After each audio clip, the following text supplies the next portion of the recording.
Hello, this is the Fight Back podcast, hosted by exercise scientist Georgia Very. Here you'll find a series of honest conversations about martial arts and mental health. My guests and I explore the statement that every martial artist has heard: martial arts saved me. How and why do combat sports save people? Listen to find out. Okay, before you get into today's episode, I have a super important favor to ask you. Please either click on this link and check out the more detailed video, or head straight to the GoFundMe page. We're looking to raise money to host an international conference for trauma-informed martial arts in order to create a code of practice, an international best practice standard, so that we can make trauma-informed martial arts accessible around the world. If you listen to this podcast, you already know that martial arts has the power to save lives. We're looking at doing that clinically and on a huge global scale. Okay, I'm talking about getting government funding in various countries, creating teacher training so that new people can become accredited as trauma-informed martial arts instructors, and making this a viable source of therapy for all the people who really need mental health support right now. And after COVID, now is the time to act. Okay, so check out the GoFundMe page or click the video to check out more information to find out what the money's going towards, and also to hear about the challenge that I'm going to be doing in order to motivate everyone to raise this money. And now I'll let you get to today's amazing episode. All right, Celeste, welcome to the Fight Back podcast. Everyone, I'm here today with Celeste Hansen, who is an Australian Muay Thai living in Phuket. Celeste, welcome to the show. Oh, thank you so much for asking me to be on there. I'm super excited to get into chatting about Muay Thai with you. I know you've lived kind of a crazy life. Can you summarize it or give it a little bit more detail than I just did? Tell us about you. So I grew up doing shows. In Australia, we travel Australia. I live in a caravan. For other people that don't know what that means, it's like a carnival. I could never really do anything that you need to be in one spot for, such as Muay Thai or something. So I never exercised my whole life. And then, would you like me to say how I started Muay Thai? Yeah. How did you start? So I was probably maybe like 20 or 21, and I didn't really do much in my life. I just drank every day, like very unhealthy. I had no goals, no passions. I was really lost, and actually a guy one day called me fat, and so I went to the gym one day and I wanted to lose some weight, and I seen on the sign they offered boxing, and I was like, oh my God, I've always wanted to do boxing, but like I never could because we traveled. And then I asked about it, and they said, oh, we only offer Muay Thai. And I was like, oh, I've been to Thailand as a tourist one time, and I watched girls fight in Bangla Stadium, and I loved it. It was so cool. But like I never had thought about it ever again. So then I was like, okay, I'll try it. And then I started with Box Fit first, which was really fun. And then I said, can I fight? They're like, oh, you can fight in 6 months. And I'm like, I'm going to go to the next show. I can't stay here for that long. Please let me fight. And they didn't. And then I just said, do you know anywhere in Thailand? And they said, yes. And then, I just came here, and I've been here ever since. Amazing. So when you say your family were like on touring doing shows, what kind of shows? So in Australia, you're from Melbourne. Do you know like the Melbourne show? Yeah. Yeah, so that's what we do. And we sell strawberries and chocolate and ice cream, traveling around Australia doing that. Right. So I always imagine like everyone who's a part of the carnival is like a circus performer. It's just my brain just like, oh, you must have been in the circus then. Isn't that like doing sport? No. Yeah, I feel like Muay Thai is a circus. Yeah, Muay Thai is definitely like a circus. But how you said you hadn't really done any physical activity until you started Muay Thai. Nothing at all. When I started, I couldn't even do a star jump. The trainer was laughing at me. And even thinking back, I was so uncoordinated. I couldn't even run. But we just clicked so good. I quickly went from the worst in the class to the best so quickly, just because I wanted it, Anyone can do it if they want it. What do you think made you want it so badly? I guess I just wanted to succeed. Like I felt like I felt like I could do it. You know what I mean? And I just was so lost. I didn't have anything else that I really felt like that. Yeah, let's talk about that. So on this show, I've had so many people explain why they think, and it's not always Muay Thai, but why they think Muay Thai saved them. What is it about Muay Thai that you think pulled you out of drinking, doing, not too much, to having such a focused direction? Does everyone get emotional on this show? Because I feel like I am already. Yeah. I just feel like, yeah, I was just so lost that I had nothing to do. I'm sorry. I didn't even know I'm crying. It's okay. The emotions come back. And I just had nothing to do with my life. And then I started Muay Thai. And, I had something to wake up for. And it was just so much fun. And I wish everyone that feels so sad could do it. So, yeah, Muay Thai saved my life. I'm sorry. No, dude, there is nothing in the... I don't know. I can never decide if sparring or hitting pads is more fun. I actually kind of think hitting pads is more fun because, sometimes they hit you back, but like most of the time they don't hit you. They don't hit you back. Yeah, I definitely think pads are better. What was your first fight like? That was so much fun. So I went into the fight. I asked my gym in Koh Samui when I was in Thailand. And I was like, can I please fight? They're like, oh my God, no, you're so bad. They didn't say it. But they were like, what do you mean you want to fight? And then I was like, please, just let me fight. I'm going home in a few weeks. And they were like, no. And I just asked every day. And I'm like, look, I'm going home. Just let me fight. They're like, okay.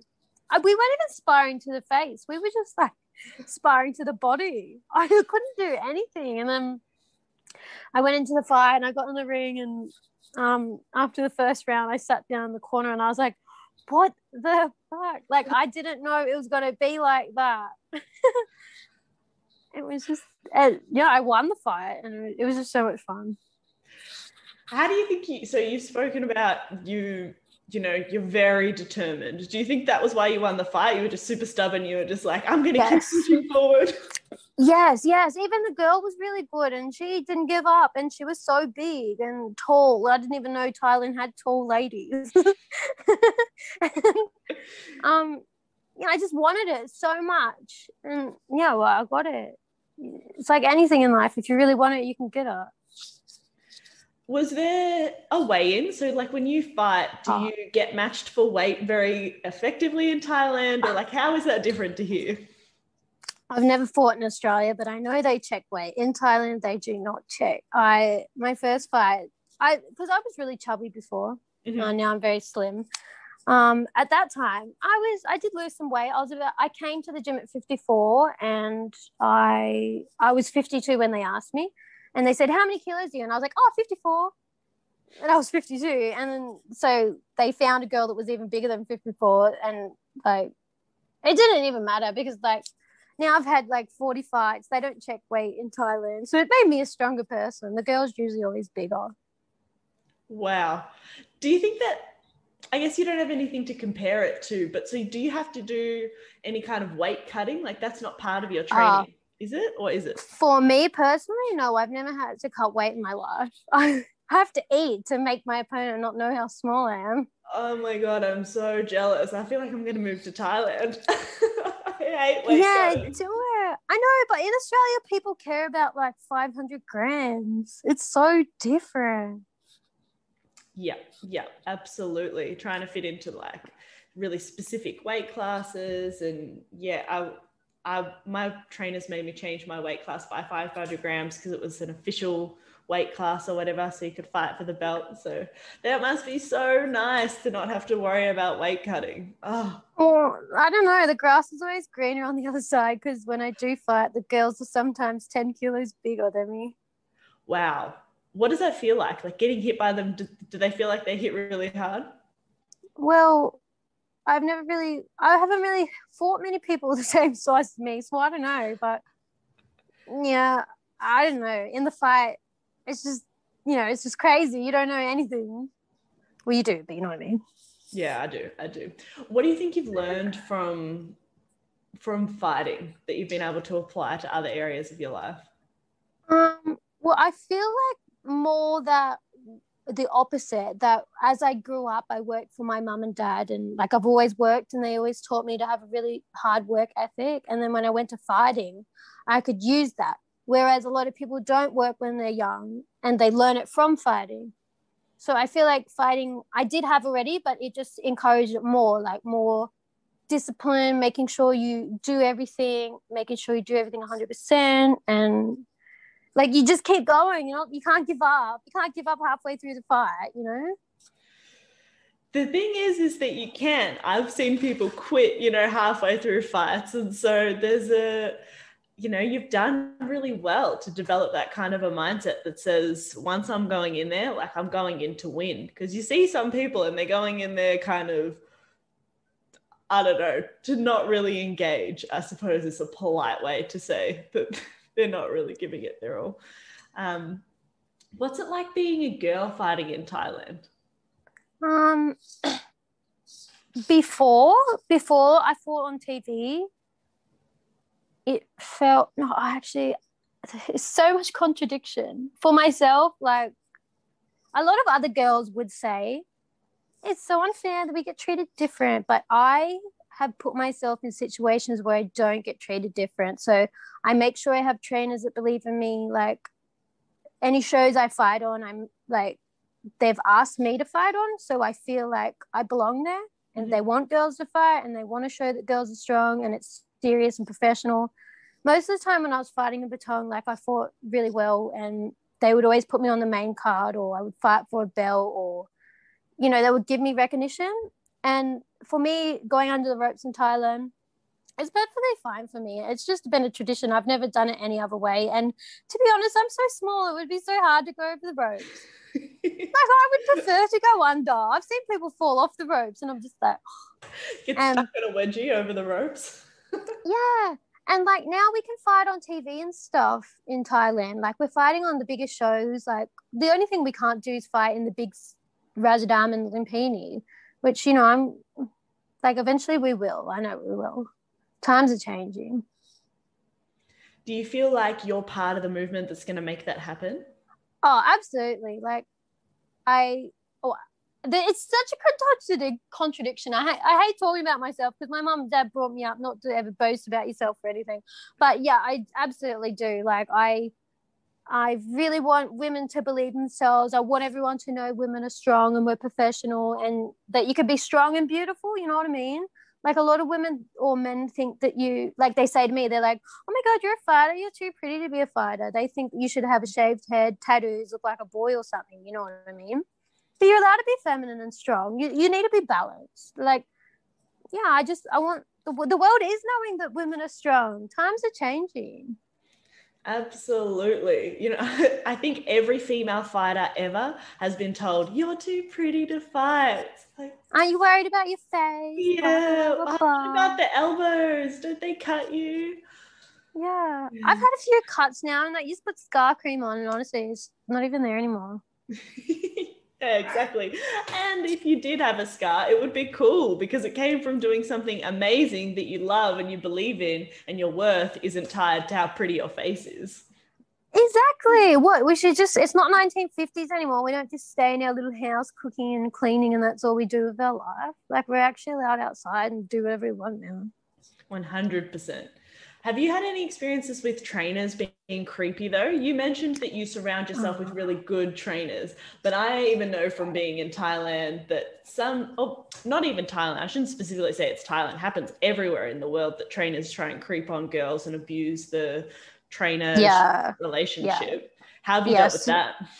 So many situations where other people have said, like, that they get really drunk, and, you know, the Thai trainer takes advantage of them, and, like, I'm sure it happens in every country, to be honest, but, like, yeah, you're in a position where you can't protect yourself, and then, yeah, bad things happen.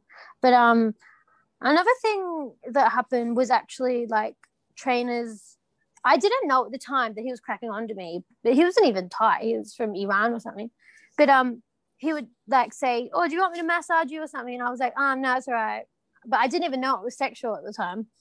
And then he started, I rejected him and I didn't know I did. And then he started picking on me. He'd be like, oh, you're an amateur. I'd had 25 professional fights or something. He hadn't even had a professional fight. And I was like, oh, okay. He said I fight like an amateur. So then when I had my next fight, I made sure I fought really good. And then the next fight, he said, oh, you didn't fight strong enough. And then I tried to fight stronger. And he's like, oh, you didn't fight with any technique. And then I figured out, like, oh, my God, he's just fucking with me. Like, and then I just deleted him out of my life. Like, he affected me so much. I tried to make him happy, but he could never would. So, yeah, I don't have any trainers or anything like that in my life. I only have people that believe in me and actually want to be there. You know what I mean?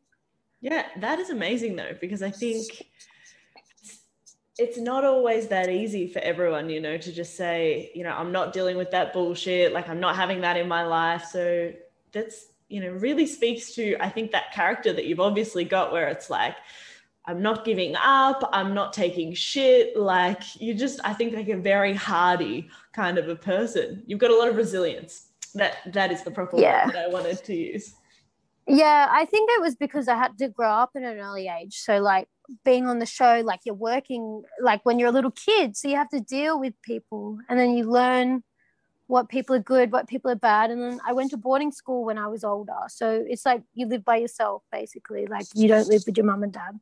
And then you also meet different characters there. And then also when I started being an alcoholic, like, I would meet people out drinking and stuff. So I just met so many different people in my life that I knew what would work and what would not work for me. Whereas I think a lot of other people, you know, they went to school and then they get out of school, do Muay Thai, and they don't have the opportunity to meet so many different people. They don't know that it's probably even happening to them. Yeah, or they just haven't learned. I think a lot of the time too, we haven't had experiences where we've said, I want to be careful not to do victim blaming here, because I think it's not always that easy just to say no. But I think it helps if you've practiced really standing up for yourself and being like, no. Like, it's hard to do that for the first time if it's in a really serious situation. If you haven't practiced saying no, I don't think it's something that you can expect of yourself to just miraculously do. Just like, absolutely, yeah. Yeah. What's plans for you next? Is it more, obviously you want to keep fighting and stuff, but I don't know, what are restrictions allowing over there?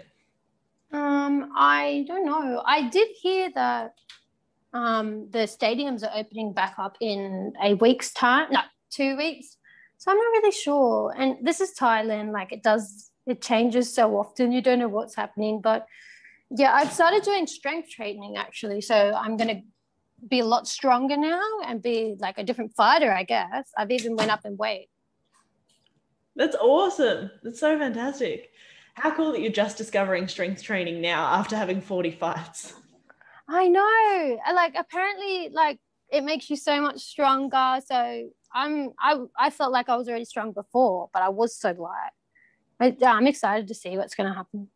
Yeah, that's going to be fantastic. Would you say, you know, at the moment, are you focusing on each day as it comes, or are you focusing on the future? I would say I'm focusing each day as it comes, because with everyone, honestly, with Corona, like, you just go through stages. You're like, I don't know what's happening in my life. I didn't have anything to do before. Like, my gym didn't have a trainer or anything. But at the moment, I've started doing strength training every day, and it's so different, so much to learn. So I'm just taking it every day as it comes. And then hopefully the Muay Thai training will come back eventually more often soon. Yeah. Is it possible to train over there with, like, even if restrictions come back on? Because Phuket is so tourist driven. Like, without the tourists, what's happening? It's so boring. It's so depressing. It's so sad. Like, before, there was so much to do. Like, you know yourself, when you were here, you could go to the beach, you could go to the stadium every night. Like, you could go to Kata or Koran, which is like a very touristy place. But now, like, there's nothing really to do. Yeah. Wow. Are you It doesn't feel the same. Are you taking up any, like, new hobbies or something like that? Yeah, well, strength training. Yeah, well, the strength training is my new hobby, I guess, and that takes up. The training's crazy. It's like 4 to 5 hours every morning. So it takes up most of my day. Yeah. What do you do for 4 to 5 hours? I don't know. We just non-stop, like, do this, do that, do this. It's crazy. It's really hard. Every single day? Yeah. Even he said there's no rest days. Well, yeah. I mean, are you working on different body parts every day then? Yeah. It's not the same thing every day. So some days will be like back and legs, and then the next shoulder and something else. But actually last Sunday, he said, okay, wake up and meet me at the beach at 5:45. I have a strength exercising for you. I was like, okay. So I went to the beach, and he brought his dog that would probably be like the biggest dog I've ever seen in my life. And he's like, all right, you have to walk this dog. And I was like, I didn't tell him, but I'm like, I'm kind of scared of big dogs that I'm walking it. And we go into the water, and it's just me and the dog. And the dog looks at me, and I'm like, oh, dogs can sense when you're feared. I was like, please, God, don't let this dog attack me. But it was fine. Oh my God, I would be so happy if I thought I was going to have to go to training and then I was getting to play with the dog instead. It was really fun. And then the stray dogs tried to attack it, and I had to hold the big dog. It was so scary. Oh, that would scare me a lot. The stray dogs are intense. Yeah, exactly. Imagine you have like 100-kilo dog and they're trying to it's just, I thought I would go like Superman flying. Yeah, dragged along the sand, face down though, probably. That's what I thought. Do you have any advice for women that want to get into Muay Thai? Yes, do it. Any women that's listening, do Muay Thai. Like, there's so much benefits. I mean, you look good, you feel good, you meet friends, you have something to do every day. There's goals. There's I could just list 1,000 things. Yeah, keep going. You can make friends. Oh, I already said that. You can travel to places. Mm-hmm. You can make a life around it. Like, my whole life revolves around Muay Thai now. Yeah, I love the travel thing. Like, for me, I hate traveling just to go look at things, take photos of things. Like, every time I travel now, it's around a gym, and then you just kind of incidentally do the touristy stuff on rest days or something. But the main focus is training, and you get to meet friends straight away when you go to a new country. It's the best. Yeah, exactly. It's so much fun. And then you have friends everywhere in the world, and it's such a good support. I wouldn't say it's a cult. I don't know what the word is, but everyone kind of knows who everyone is in Muay Thai. You go on Instagram and you meet so many different people, and then when you meet them in real life, you're like, oh, I feel like I already know you. Yeah, that's probably true of a lot of different sports, but I guess Muay Thai and other combat sports are special because it's then when we do meet face to face, we punch each other in the face, and then we're still friends after that. Yeah, exactly. It's so funny. Is there anything you would like to tell all of women listening? Maybe not to do with Muay Thai, but just a message of support to everyone. It would be to find something you're passionate about, especially if you're feeling lost, or you were like me and you were drinking a lot of alcohol, and it's just such a sad life. That's why I cried. I'm sorry. Because I was thinking about all the emotions before the interview and how I was feeling, and then when you asked me, it all came out. Yeah, I would just suggest start Muay Thai or start as something. Just try. I just tried all different things, to be honest, and Muay Thai is the thing that did stick. Yeah, and I think it's great advice. Everyone listening, go try something. And gyms, listening in Australia, gyms are opening around the world. There's gyms open sometimes, not other times. There's lots of good online. It's online. Yeah, exactly. Where can people follow you? They can follow me on my Instagram. It's Celeste the Best 7. Oh. Have you thought of something to be grateful for today? What was it? I'm grateful for the amazing women that train with me at the Fight Back Project. I'm grateful for Nari and the beautiful song Shape Me, which is heard at the beginning and end of every episode. And I'm grateful for you, for listening to this show and helping martial arts keep saving lives. So thank you from the bottom of my heart. If you'd like to like and subscribe, Oh, that's a bonus.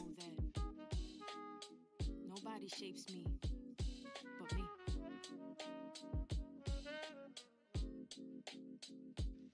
Don't gotta tell you what my name is, I don't gotta explain it. Walk in the room, hear a boom erupting like I'm famous. I'm here shedding shells, I'm shameless. I fear nothing, no complacence. Walk too many tight ropes with no hope, so I became this poster they hold over all the heads of trauma holders.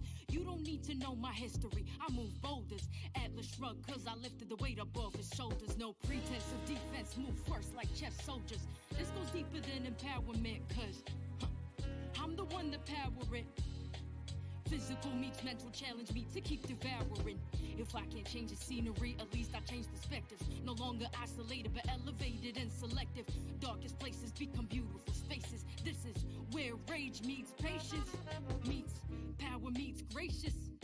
Meets, we're so glad you came and the feeling is contagious. When you the walking impact of intended bad intentions. When you the manifesting of collecting all they tensions. You the soul and body hold it all and still remember. But I'm a work in progress, testament to all contenders. Forgot what it was like to have control over self. Forgot what it was like to be the one in charge. Forgot in my reflection I could see all my wealth. Forgot that with my bare hands I break all these bars, barriers and obstacles. They can't cage me, they can't chronicle all my experiences and reduce them to appearances. When I was truly beaten, gave myself clearances to fall down, mess up, and get myself back up. I'm not looking for clovers cause I don't believe in luck.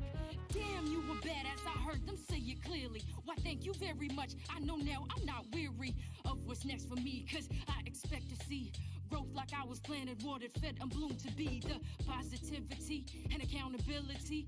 Knowing they won't step if I'm the agent of my agency. I think I found my voice again, huh? I think I found my voice again, huh? I'm not sorry, you're the end where I begin. Boundaries, I know them well. Take a breath and meditate. Who is she? I know her well. Now I get to open gates. 1, 2, 1, 2. I don't need your permission. And if you get uncomfortable, then use your intuition to know that I won't stay where respect is ever missing. And everything I do, that's me making decisions. It's truly underrated, the value of self-worth. Forgot that I was rich from the moment of my birth. A penny for my thoughts, no really, you can't afford it. You cannot buy my story, rewrite it, or record it. You cannot buy my story, rewrite it, or record it, huh?